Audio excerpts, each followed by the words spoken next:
Since June 21st, the World Health Organization has confirmed more than 1,300 excessive deaths across Europe.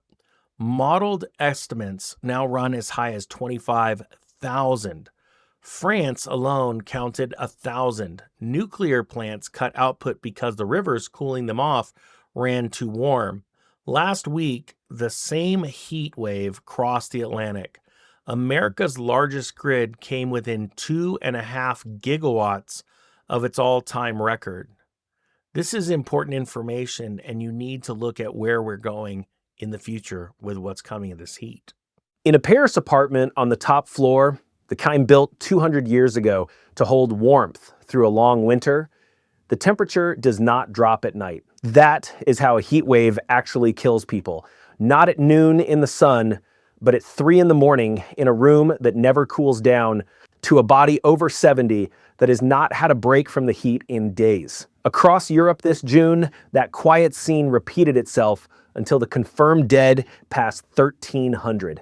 In France alone, the country's own health agency counted about 2,000 more deaths than normal in a single week. Most of them people over 65, and more than half of them in and around Paris. The early modeling studies suggest that once all the counts firm up over the coming weeks, the real continent-wide number could climb toward 20,000. Now take that exact same heat and move it across the Atlantic to an American city, and something strange happens.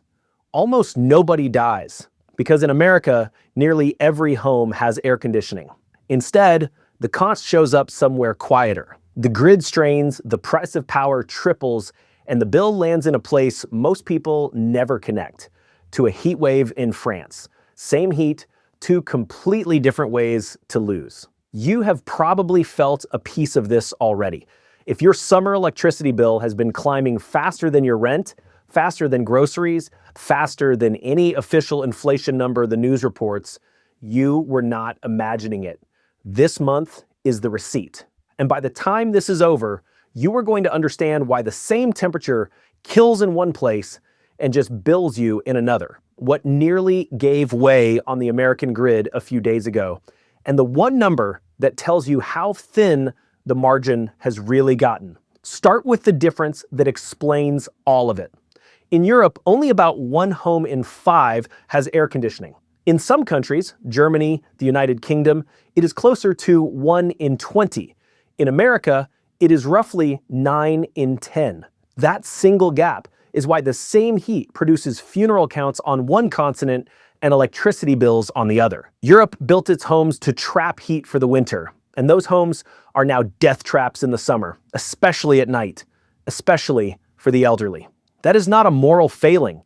It is a continent that was never hot like this before, meeting a climate that has changed faster than its buildings could. But air conditioning is not a free escape. It is a transfer. Europe pays the price of this heat in lives, right at the front. America pays it by dumping an enormous surge of demand onto its power grid at the worst possible moment, because 90% of homes all reach for the same cooling at the same time. So the very thing that keeps Americans alive in a heat wave is the thing that pushes the grid to its edge.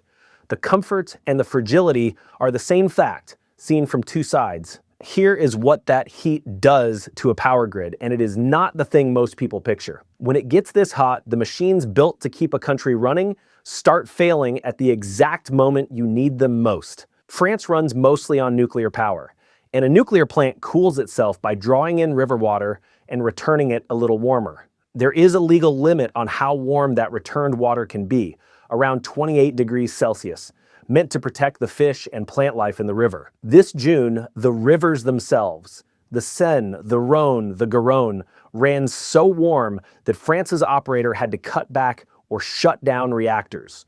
About 6 gigawatts of power, close to a tenth of the entire fleet. That word derate just means a plant forced to run at less than full strength. Now here is the part the operators are right about, and I am not going to skip past it because it matters. France did not run out of power. It stayed a net exporter of electricity the whole time, and its own utility says that across a full year, these shutdowns barely register, a fraction of a percent. So this was not a blackout, and I will not tell you it was. But the yearly average is the wrong number to watch. The number that actually matters is how much power a country can deliver on the single hottest evening of the year.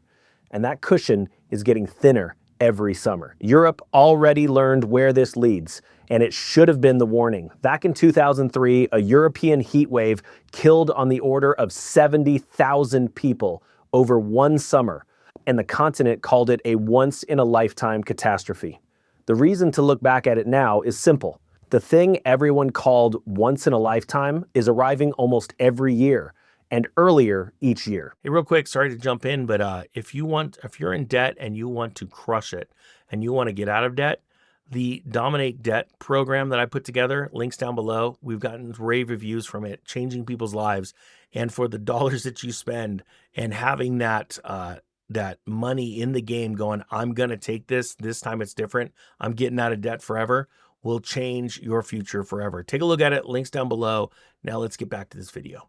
This time, Spain was recording heat deaths in May. The season itself is stretching, which means this is no longer one bad week you brace for.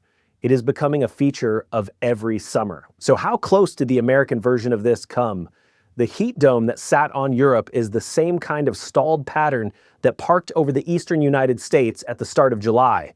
On July 2nd, the grid called PJM, the largest wholesale electricity market in the world, the traffic controller for power across 13 states from the Mid-Atlantic through the Midwest and Washington, serving about 67 million people, came within roughly 2.5 gigawatts of its all-time demand record, the one set back in 2006. And it held, but it only held because the federal government had already signed emergency orders letting power plants run past their normal pollution limits and letting the grid, as a last resort, order large data centers onto their own backup generators within 15 minutes. Here is the number that tells you how close it really was, the one that did not make the headlines.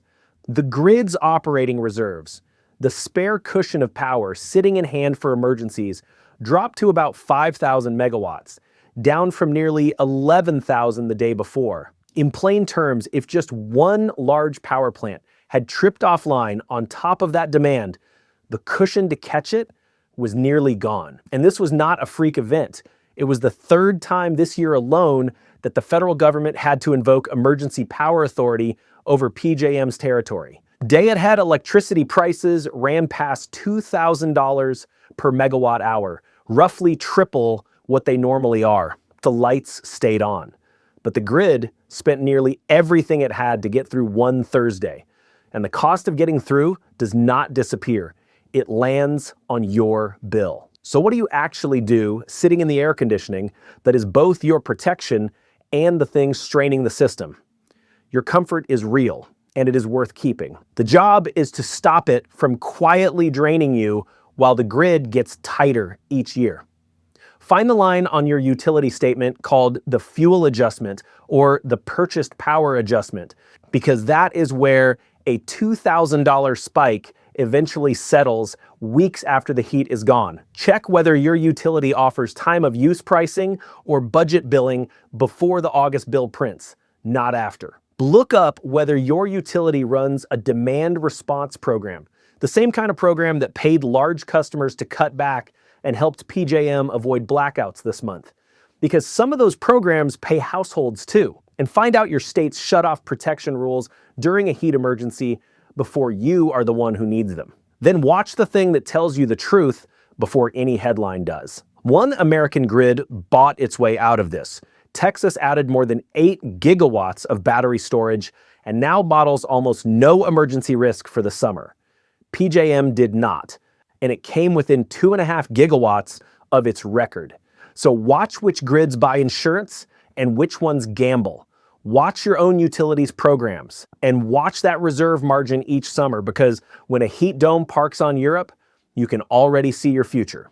Check the 10-day forecast for the American jet stream, watch the day-ahead power prices in the big grids, and your bill will follow 30 to 60 days later. You will see it coming before anyone tells you it is coming. The same heat wrote 2 different bills this summer. Europe paid in people. America paid in dollars, and in a little less room to survive the next one. Economic Ninja is out. The grid is a system that connects us all. Understanding it is the key to managing your future.